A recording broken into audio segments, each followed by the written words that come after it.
Hi, Severance fans. Welcome back to Tori Talks with Dr. S. I'm Tori.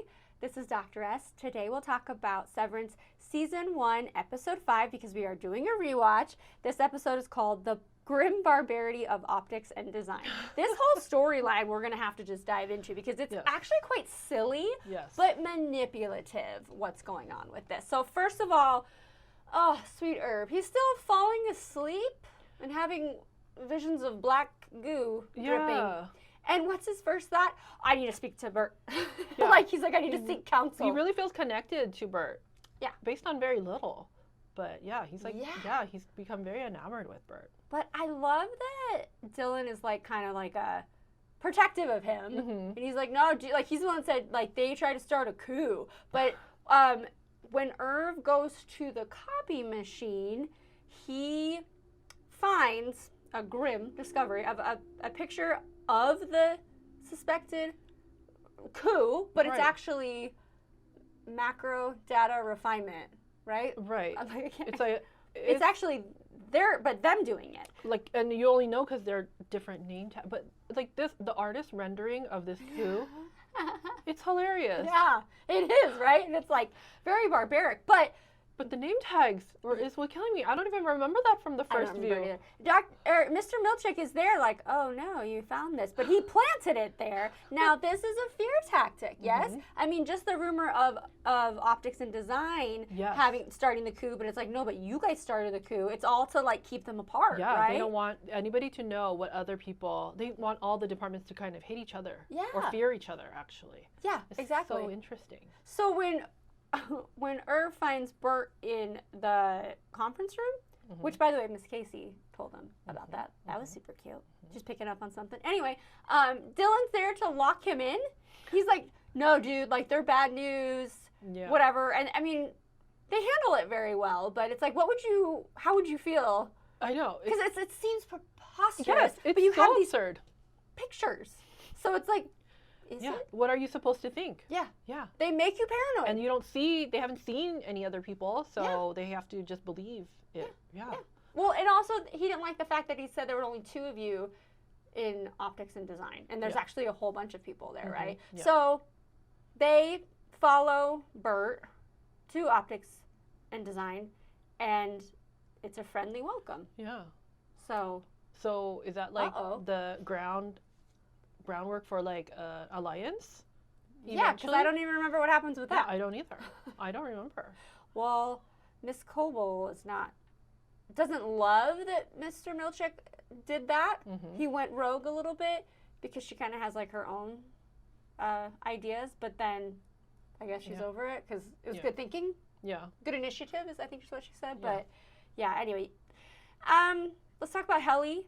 Helly is, her body's discovered. Yes. Horrible. Yes. She's not dead. Right. Mark comes back. He's super worried. She says, she's in the hospital, which is bruising. Yeah. And she is going to be back. Yeah. And also, it's your fault, Mark. It's all your fault. This happened on your watch. It's your fault. Yeah. So. Why isn't it her fault? Get it together. No, it's never her fault. No. The narcissism of this woman. And then she assigns Miss Casey to watch Helly once she returns. But Mark tells Miss Casey that he'll watch her because she needs to go get something. And then Helly, she's not really picking up what he's putting down, but he's like, let's go get pens or something. Yeah. Something really silly.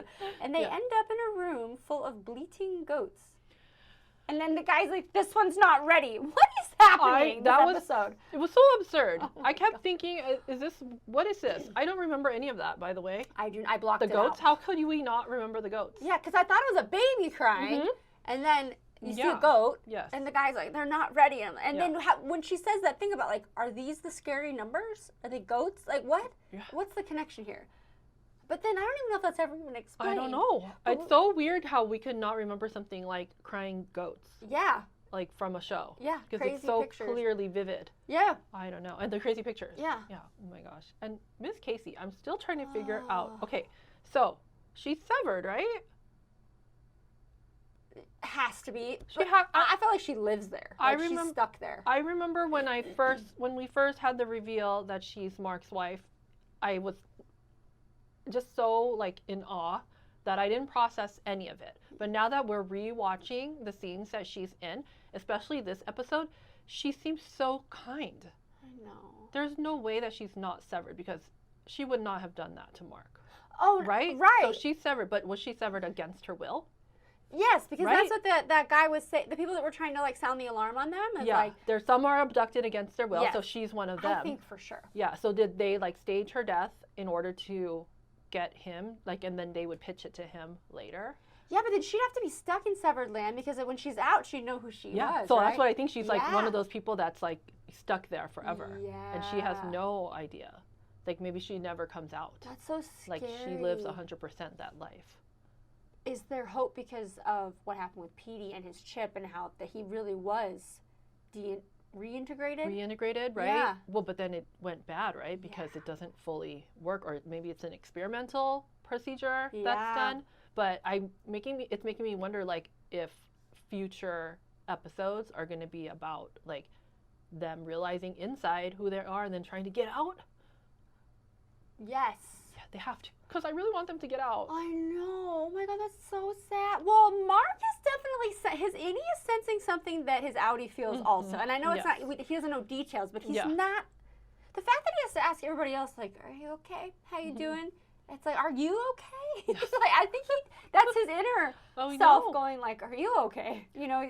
Because he's not okay. No, he's not okay. And I love how he's reading Rickon's book. Yeah. First of all, those phrases, it's so absurd. But imagine if you're stuck in this world where no ideas are able to like come in, right? Because you're also, so then this is how like ideas like get like accidentally brought into the minds of the people who are severed. Yeah. And it's like on one hand, it's totally hilarious. Like the words that they're reading are so ridiculous, like absurd. But then for them, they must be so profound.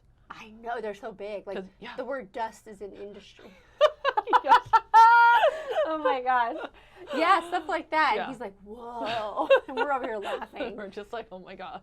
This is my the gosh. seeds of the revolution. Well, is in Rickon's ridiculous book. And Rickon is ridiculous. Yes. Let's talk about that. Yes. Oh my gosh, they're in this cabin.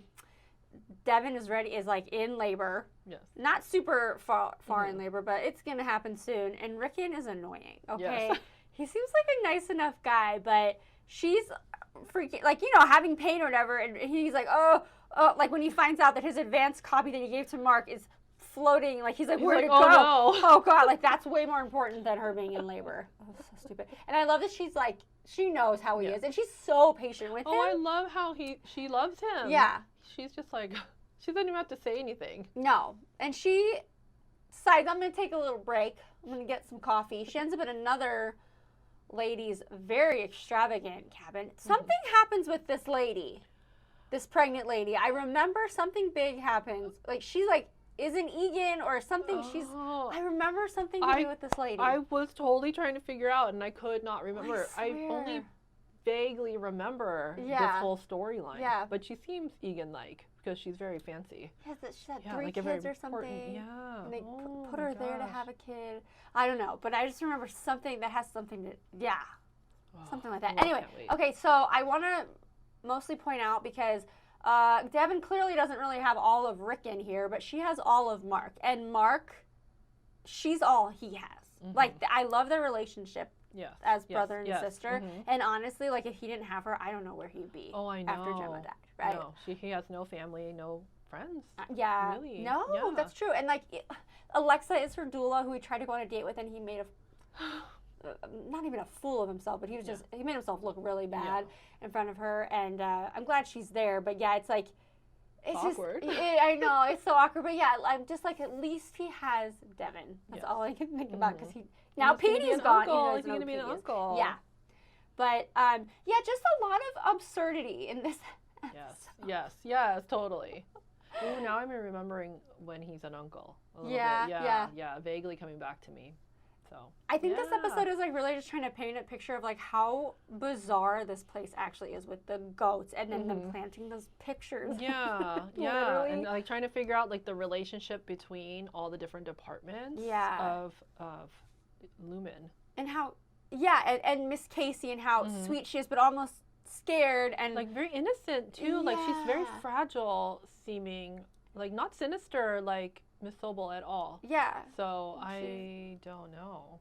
That was something was just I don't remember her saying to Irv, Bert's in the conference room. Like that was so sweet, and it's like she knows. Yeah. Anyway. Oh. I know, but just maybe Bert has told her something in his sessions. Oh. So she's trying to hook him up. I can see why she's like in wellness because she is so calm and sweet, and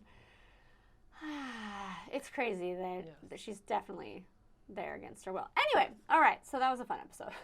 All right, everybody, let us know what you thought of this episode if you're rewatching, and comment below, and then we'll see you next week. Thanks for watching. Bye-bye.